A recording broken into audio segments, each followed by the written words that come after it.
dancing with the animated animals, and we were sitting on the fence eating toffee apples day after day. Julie came up with this wonderful idea of making the toffee apples different flavors: banana, strawberry, peanut butter, you name it. We had a wonderful time. It was really typical of her, making people at their ease. So congratulations on tonight, Julie, and God bless. Yes, many congratulations, and I hope you have a wonderful evening.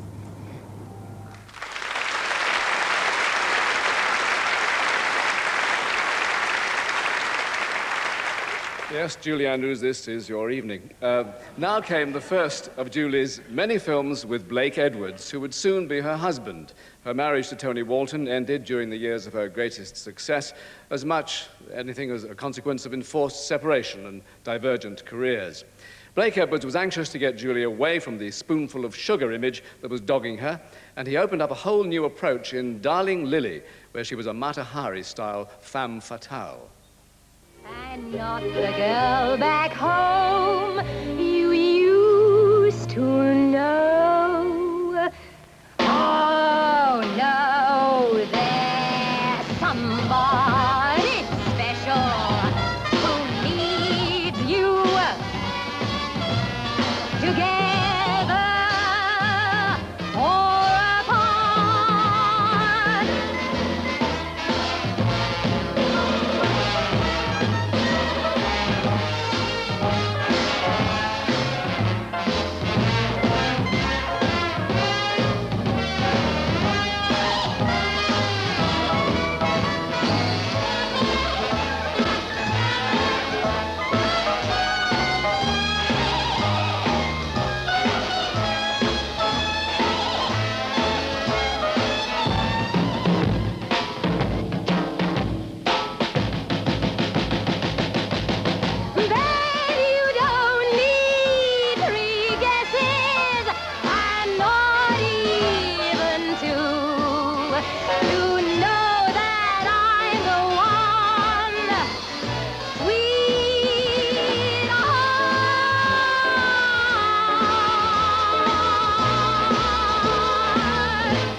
Yes, where were we?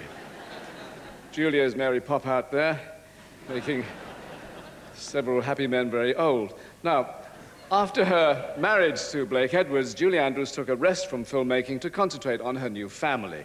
During this time, she made a television series for Lord Grade, The Julie Andrews Hour, and then she starred in The Tamarind Seed as a British widow who falls in love with a Russian military attaché played by Omar Sharif.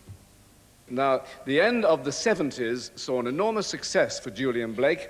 Their lucky number was 10. Julie played the patient fiancée of Dudley Moore, who was out there somewhere seeking the perfect woman, in this case, Bo Derek. After what they did during Ravel's Bolero, it will never sound the same.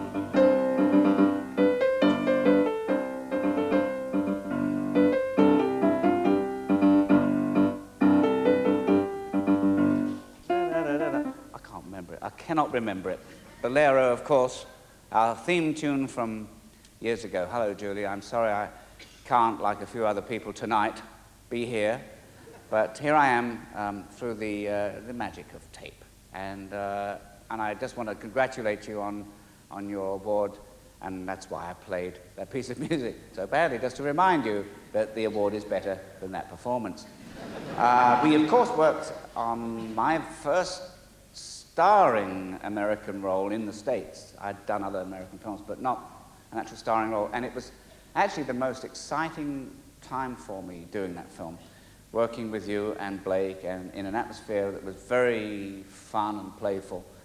Anyway, it was a grand time, and I had a wonderful time singing with you. Of course, we sang that song together. It's easy to say. And I was quite good, I thought. I was quite good.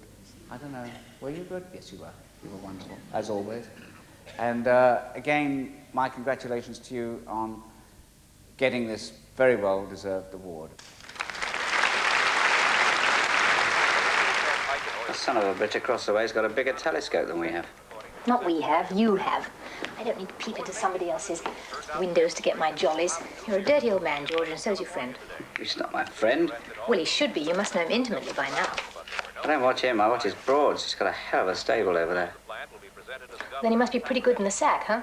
What's that got to do with it? Well, unless he's using some new remote-controlled screwing device, how can you keep from watching him, too? I concentrate on the broads.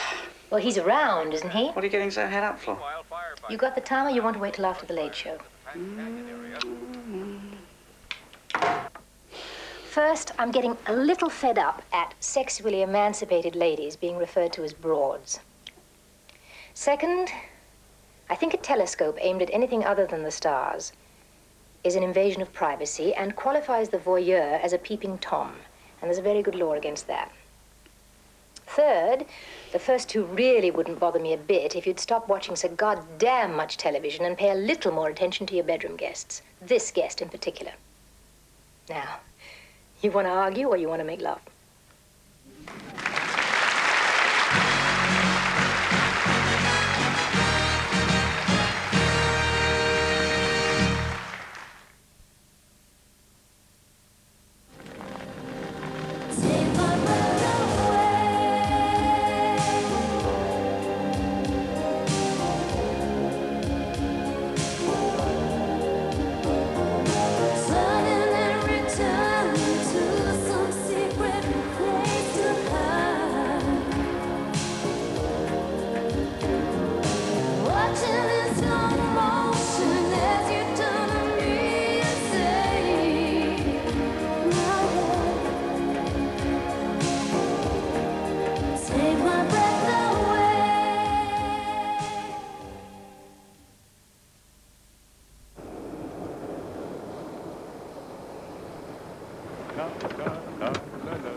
Guten Morgen!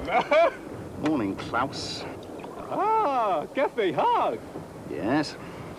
Smells good. Tastes all right, too. Café Haag is naturally decaffeinated for a richer, smoother flavor. Enough for two, yeah? You're absolutely right. Café Haag. When coffee tastes this good, who needs caffeine?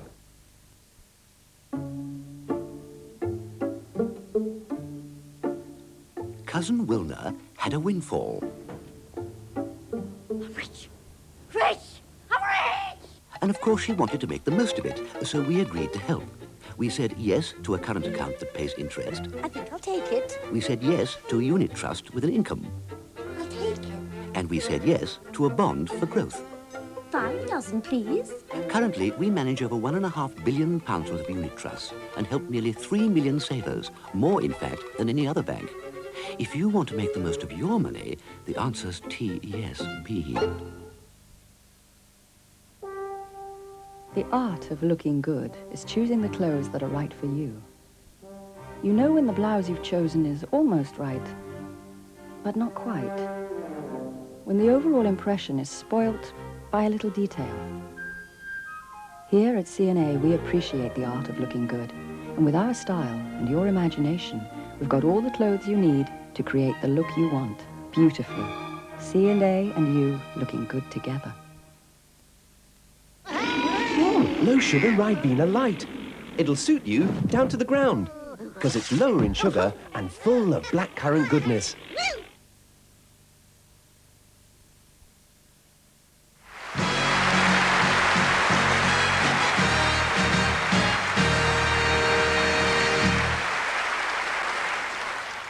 Welcome back to the BAFTA Shell tribute to Julie Andrews. In recent years, most but not all of her films have been made by her husband, Blake Edwards. Little Miss Marker, in which she co-starred with Walter Matthau, wasn't. It was directed by Walter Bernstein. But her next one, SOB, and I'm sure you know what that means, certainly was. It's very funny. It's an insider's attack on Hollywood, Blake exorcising his demons. And Julie plays a musical star who is desperate to shed her goody-goody image, but not her bra. I know it means that I'm not being a trooper and things like that, but it's out of my hands. I'm helpless. Sally will clear everybody off the soundstage. It won't help. It's just one shot. We will set the lights, turn the camera, everybody will leave. No. What about the guy in the Jack in the Box? We'll blindfold him. Nobody will see. My public will see. My children will see. It will be R-rated. They won't even let them in. But they'll know. Don't you care if they know? God, Felix, they're your children, too. Sophia Loren has children. I hear she's a wonderful mother. She would never do anything to hurt her children. And God knows the public has seen her. Oh, I know. Ben Cully. Landon Jackson, a fantastic mother. Vanessa Redgrave. You never find a better mother, somebody who's not English. Jane Fonda. Jane Fonda. Shirley MacLaine. Shirley MacLaine. Liv Ullman, Liv Ullman. Liv Ullman. I think so. Liv Ullman.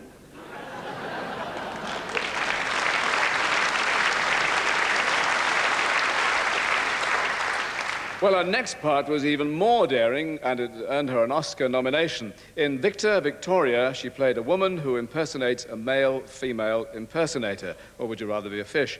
Here, Leslie Ann Warren discovers the awful truth.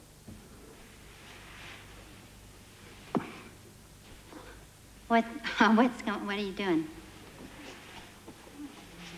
Oh, my God. Oh, what is happening? What are you... Oh, God. What is happening? Wait!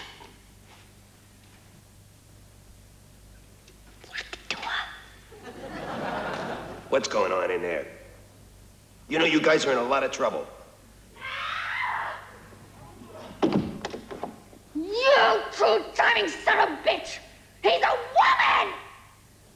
Well, Julie, I guess the only time I'll ever get to play a ditzy blonde is in a love scene with you at Pinewood Studios in Victor, Victoria. Pretty weird, huh? Congratulations on your award. You are a true beauty as an artist and a woman. Have a great time tonight.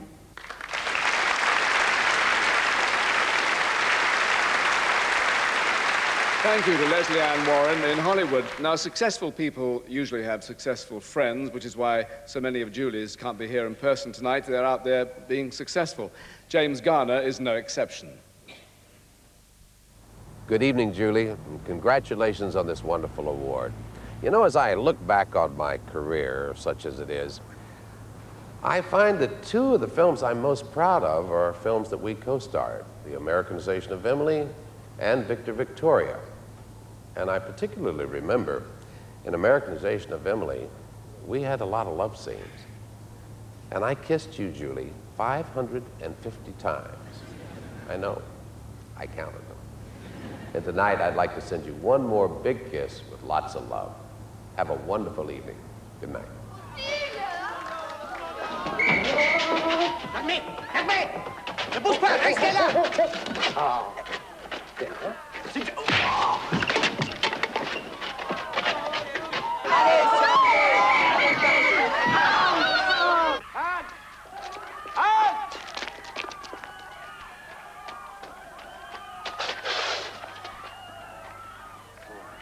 Saloperie, là.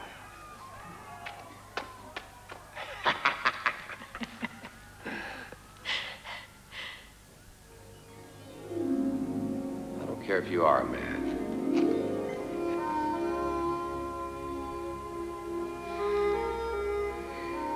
I'm not a man. I still don't care.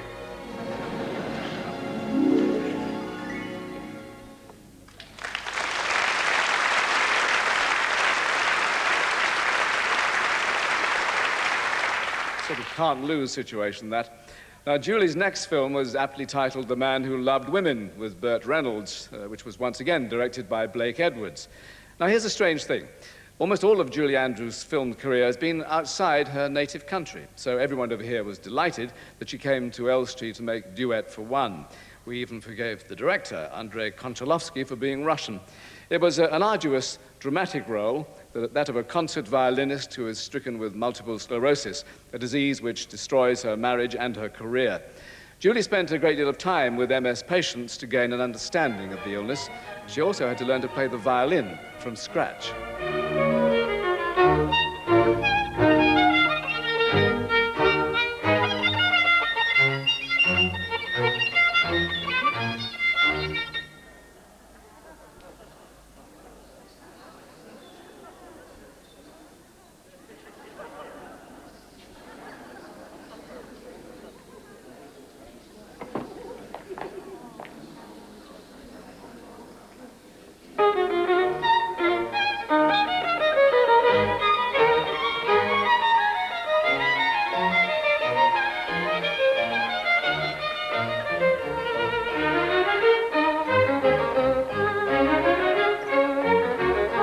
Please take the violin, please. Now, let's take it. David, what are you doing? Here we go. Stop it, David. Oh, come on. Oh, there, you be so Please let me do it again, David. Constantine! Constantine! Constantine!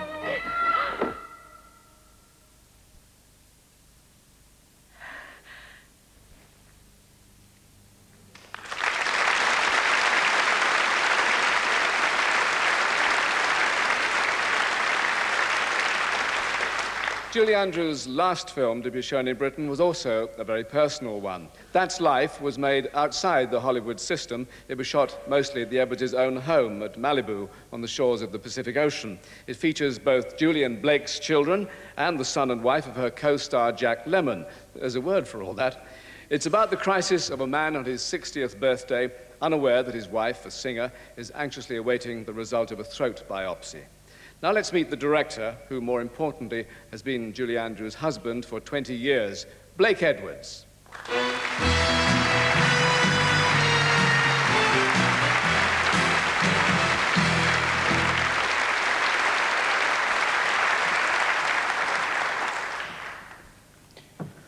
According to California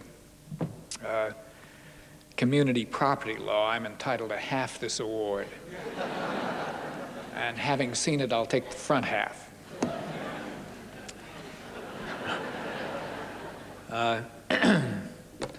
I can assure you that were Julie not obliged to spend her time in the United States with me, she would be spending much more time here with you. And I can guarantee that as an English resident abroad, she has always been an exemplary goodwill ambassador for this lovely island. Congratulations, darling. Good on you, Digger.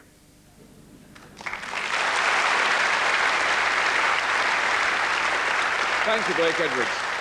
Now, Jack Lemmon is on stage tonight in a play in London, but he wants to be part of this evening, so over to his dressing room. Oh, Julie, Julie, Julie. If anybody deserves a very prestigious award, it is you, my dear, and nobody's more aware of it than this one. I am very, very grateful that over the years I have had the opportunity to work with some of the best damned actors and actresses that God ever put on the face of this earth, and especially with leading ladies. But there is none, believe me, that I respect and admire and love more than you, my dear. And for a variety of reasons. When we use, especially in America, the word class for lack of knowing how to express ourselves, but we want to give someone an accolade. Well, I'm going to use it about you, but I mean all the ingredients, because you have them. You have an inordinate talent, talents. All my other leading ladies sang like turkeys. But anyway, you're not only a great actress, it's the qualities that are in you that really make me adore you. You have all of the necessary things, the discipline, the intelligence, the generosity to your fellow actors and to people in your life.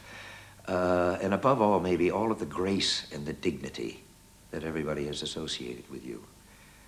You have a husband that leaves a great deal to be desired from, but that's something that you can cope with. What the hell, that's life. You have a great night, huh? And we'll be with you as soon as the curtain comes down. You hate birthdays and you hate getting old and all of that. But honestly, Harvey, I think you feel you've got some kind of priority on those feelings. I bet you there isn't a person in this room who isn't absolutely terrified of their mortality. You better face something, my friend. You better face it. We are all going to die one day. Now, it seems to me you have three choices. You can take your own life. That's a stupid and vicious thing to do. And what kind of a legacy is that to leave your kids, Or you can look at what's right under your very nose, which is that you have 3 beautiful children who adore you. You have a wife who happens to think you're the best thing since chopped liver. You can take my hand. Let me be your mate. You can be my mate. Let us be equals. We'll go through the time we have left together, side by side, and face it, Harvey. Or you can do what you have been doing, which is being a child, sulking, pissing it all away, just acting so dumb it's ridiculous. You can do all of that. That'll be just fine, but you'll be doing it without me, because that is not the man I married, and it's not the man I want, okay?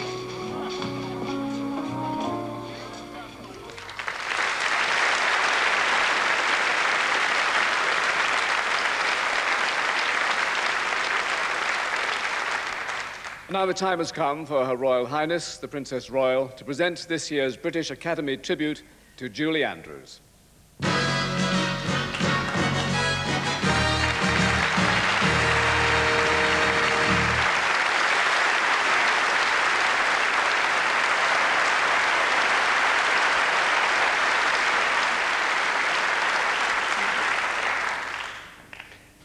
The British Academy of Film and Television Arts is really delighted to have the opportunity to highlight the best of the British actors and actresses who have contributed so much to their professions. And tonight, it is a particular pleasure to highlight the career of one who has set an example and the standard of her work and her own personal talent that really sets quite a scale for others to follow.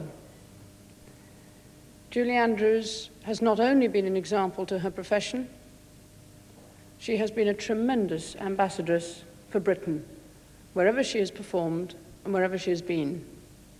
We're delighted that she could join us tonight, and I think on this occasion there is only one word that I could possibly say: supercalifragilisticexpialidocious.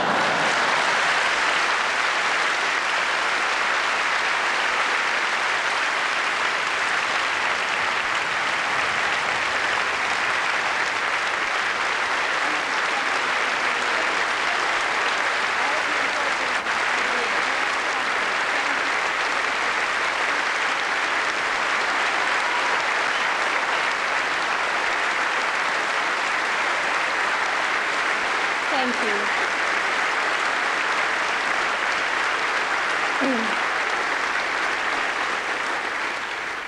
Thank you, Your Royal Highness. Thank you, Michael. Thank you, ladies and gentlemen. It's an odd coincidence that I should be receiving this lovely honor here in this theater, because it was just across the road at the London Hippodrome that it all began for me. I was 12 years old, and at the opening night of Starlight Roof, my mother was leading me through the stage door, and she stopped to buy me a bunch of violets. For luck, she said. And what does she need luck for? Asked the flower lady. And my mother said, well, she's singing here tonight. And the flower lady said, well, you're not buying nothing. These are from me, love.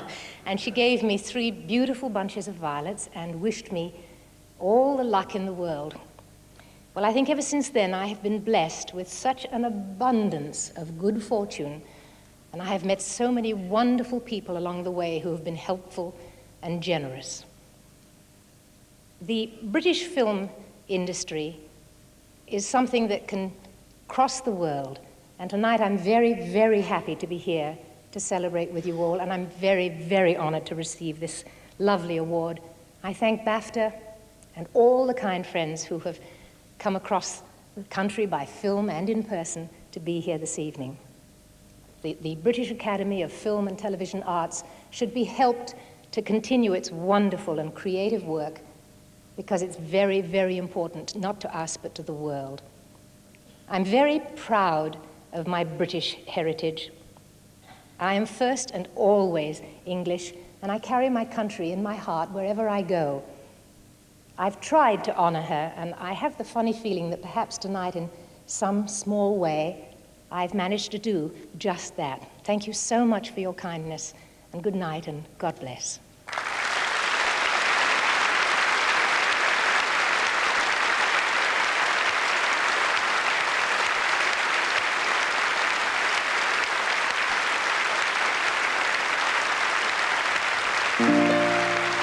Now's the time to say goodbye. Now's the time to yield a sigh. Now's the time to wonder our way until we meet again. Oh, summer sunny day. Goodbye, goodbye. We're leaving you, skidda. Goodbye. We wish the fun goodbye. Fa-da-da-da, fa-da-da-da. Goodbye, goodbye. We're leaving you, skidda. Goodbye. We wish the fun goodbye. Fa-da-da-da. Da-da, yes. Goodbye to Julie Andrews and all the members of the Julie Andrews Light Orchestra. Ha ha ha. Up-a-da-bum-bum-bum-bum. Goodbye, goodbye. We're leaving you, skidda. Goodbye. We wish you fun a goodbye.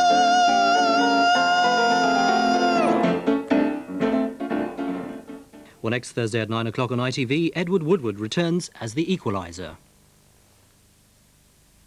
This Sunday on ITV and